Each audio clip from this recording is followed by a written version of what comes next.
పేరు పండలనేని వెంకట శివగోపాల్ అండి. ఎలా ఉందండి చంద్రబాబు నాయుడు గారి పరిపాలన?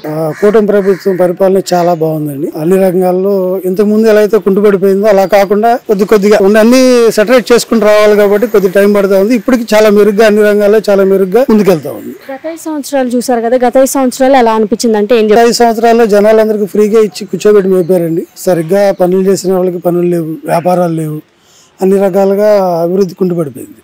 గత 5 సంవత్సరాల్లో మరి జగన్ గారు మంచి పరిపాలన చేశాను, ప్రజలకు మంచి పరిపాలన అందించాను అని చెప్పి ఆయన అంటున్నారు కదా.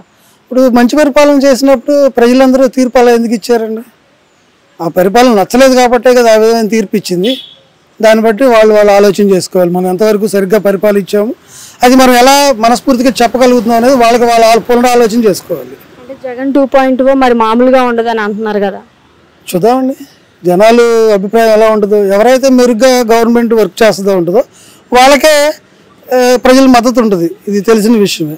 ఇప్పుడు కూటమి ప్రభుత్వం జనసేన, టీడీపీ, బీజేపీ ఈ 3 పార్టీల సమన్వయంతో జరుగుతున్న ఈ కూటమి ప్రభుత్వం పరిపాలన అన్ని రకాలుగా అందరికీ మేలు జరుగుతుందని భావిస్తూ ఉన్నారు. అక్రమ అరెస్టులపై మరి జగన్ గారు సినిమా చూపిస్తాను అని అంటున్నారు కదా. అక్రమ అరెస్టులు ఎవరు చేశారండి? సినిమా చూపించేదాకా ఎందుకు అసలు? ఇప్పుడు ఒక వ్యక్తిని అక్రమంగా అరెస్ట్ చేశారు. అరెస్ట్ చేసినప్పుడు అక్రమంగా అరెస్ట్ చేసి నిరూపించి వెంటనే డిసిషన్ తీసుకోవచ్చు కదా. అక్రమంగా ఎందుకు అరెస్ట్ చేస్తారు? ఏదో తప్పు లేకుండా. ఇప్పుడు రోడ్డు వెంట వెళ్తున్న బైక్ని ఆపుతున్నారంటే ఎందుకు ఆపుతున్నారు? హెల్మెట్ లేకు, లేకపోతే సంథింగ్ వాడికి లైసెన్స్ లేదని చెక్ చేయడానికి ఆపుతున్నారు కదా. అవన్నీ ఉంటే పంపించేస్తారు కదా. హెల్మెట్ ఉండి, లైసెన్స్ ఉండి అన్నీ ఉన్నాయి అనుకోండి, పంపించేస్తారు. చిన్నపిల్లలు కాకపోతే పంపించేస్తారు. 18 years బిల్లు కాకుండా ఉన్నాడు అనుకోండి, పంపించేస్తారు. అట్లాగే ఏ తప్పు చేయకుండా ఉంటే వెంటనే మీరు బయటకు వచ్చేయచ్చు కదా. వాళ్ళ మీద నిందలేయాల్సిన అవసరం ఏంటి? ఎప్పుడో ఏదో చేస్తాం అవసరం ఏంటి అసలు? అలాగే మరి చంద్రబాబు నాయుడు గారు ప్రజల కోసం ఎలా కష్టపడుతున్నారు, ఎంత కష్టపడుతున్నారు అంటే ఏం చెప్తారు? కానీ ఇవాళ 75 సంవత్సరాల వయసులో ఉండి కూడా ఆయన ఎలా కష్టపడుతున్నాడు, ఎలా తిరుగుతున్నాడు, ఎలా ఆలోచనలు చేస్తూ ఉన్నాడో జనాల గురించి అందరికీ చూస్తే తెలుస్తూ ఉంది. ఇక మూర్ఖులకి అయితే ఏమీ చెప్పలేం.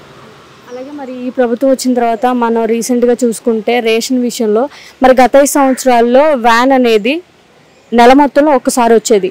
ఇప్పుడు ఈ ప్రభుత్వం వచ్చిన తర్వాత మరి చంద్రబాబు నాయుడు గారు 15వ తారీఖు లోపు ఈ 15 రోజుల్లో ఎప్పుడైనా తీసుకోవచ్చు రేషన్ అనేది అని పెట్టారు కదా. ఇది ఎలా అనిపిస్తుంది? అంటే ఇది ఇప్పుడు ఇంతకుముందు వ్యాన్లు ఇళ్ళ దగ్గరికి వచ్చాయి. ఇళ్ళ దగ్గరికి వస్తే రోడ్డు అమ్మట వాళ్ళు కిలో సినిమా టికెట్ల కోసం ఇంకేదో టికెట్లో నిలబడినట్టుగా రోడ్డు అమ్మట నిలబడి తీసుకోవాల్సి వచ్చేది. వాళ్ళు వచ్చిన టయానికి వీళ్ళు రెడీగా ఉండి తీసుకోవాల్సి వచ్చేది.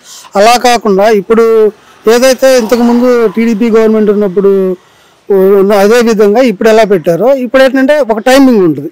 మార్నింగ్ 9 to 11, ఈవినింగ్ 4 to 6 అని ఒక టైం ఉంటుంది. ఆ టైంకి వాళ్ళ అనుకూలంగా ఈ 15 రోజుల్లో ఎప్పుడైనా వెళ్ళి తీసుకునే అవకాశం ఉంటుంది. కాబట్టి ఇదే బెటర్ కదండి.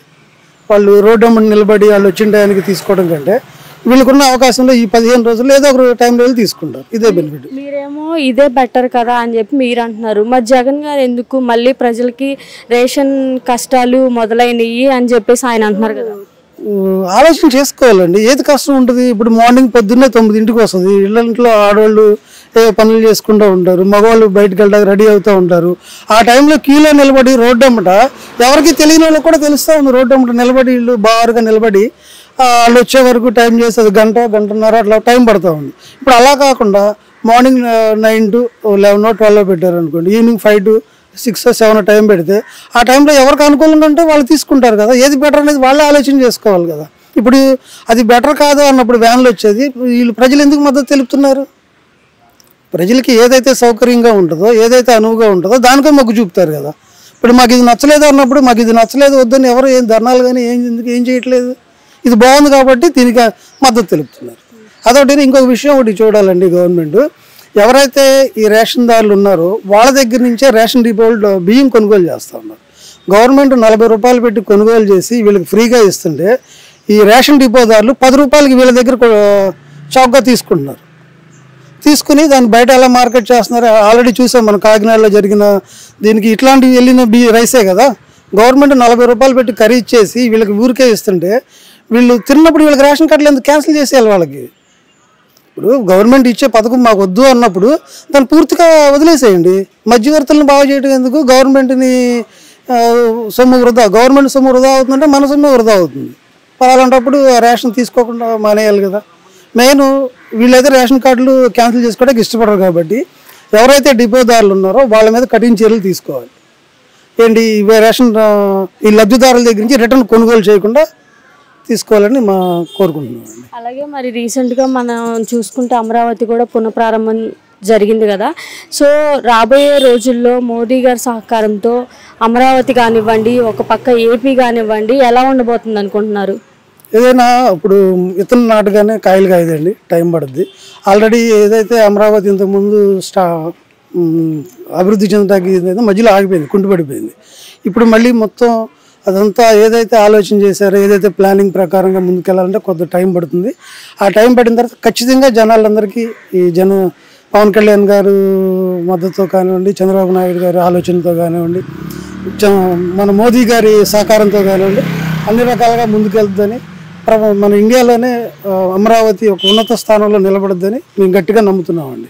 మళ్ళీ జగన్ గారు వస్తారా అంటారా అంటే రానే చెప్పాలి. ఇప్పుడు మీరు మంచిగా చేస్తున్నప్పుడు మిమ్మల్ని ఉద్యోగం నుంచి ఎవరు తీరు కదా, ఉద్యోగం చేసేటప్పుడు. అట్లాగే గవర్నమెంట్ అన్ని రకాలుగా ప్రజలకు ఉపయోగపడే పనులు చేసేటప్పుడు సాధ్యమైనంత వరకు ప్రజలు మద్దతుగానే ఉంటుందని కోరుకుంటున్నాం. మళ్ళీ మన ఏపీకి సీఎంగా ఎవరు రావాలనుకుంటున్నారు? మేమైతే జనసేన అండి. మా పవన్ కళ్యాణ్ గారు ఏ విధంగా ఆయన ఆలోచన చేస్తారో ఎప్పుడు ఆయన ఆలోచనలకు మేము కట్టుబడి ఉంటాం. అది పవన్ కళ్యాణ్ గారు సీఎం అయినా, చంద్రబాబు నాయుడు గారు సీఎం అయినా, లోకేష్ గారు సీఎం అయినా, మా పవన్ కళ్యాణ్ గారు ఏ నిర్ణయం తీసుకుంటారో దానికి పూర్తిగా మేము కట్టుబడి ఉంటాం, సంతోషంగా ఉంటాం. మరి పవన్ కళ్యాణ్ గారి గురించి ఏం చెప్తారండి? ఆయన పనితీరు ఎలా అనిపిస్తుంది? ఆయన గిరిజన ప్రాంతాలు తిరగడం కానివ్వండి, ఒక డిప్యూటీ సీఎం పొజిషన్లో ఉండి స్వయంగా ఆయనే వెళ్ళి ఆ ప్రజల సమస్యలు తీర్చడం ఎలా అనిపిస్తుంది? అది ఒక ప్రజల చేత ఎన్నుకున్నబడి ఆయన బాధ్యత ఆయన కరెక్ట్గా చేస్తున్నారు. అది ఆయన బాధ్యత. అది ఇప్పుడు ఉన్నోళ్ళందరూ బాధ్యత ఎంతమంది పూర్తిగా చేస్తున్నారండి? ఆయనకున్న బాధ్యత కంటే కూడా దాన్ని సొంత పనిగా తీసుకుని ప్రజల మేలు కోసం ఆయన అన్ని రకాలుగా కష్టపడుతున్నారు. ఇక దానికి చెప్పడానికి నోటేమిటి మాటలు ఉండవు, ఇంకేముండవు. మీ పేరు? సాయి కృష్ణ. ఎలా ఉంది చంద్రబాబు నాయుడు గారి పరిపాలన?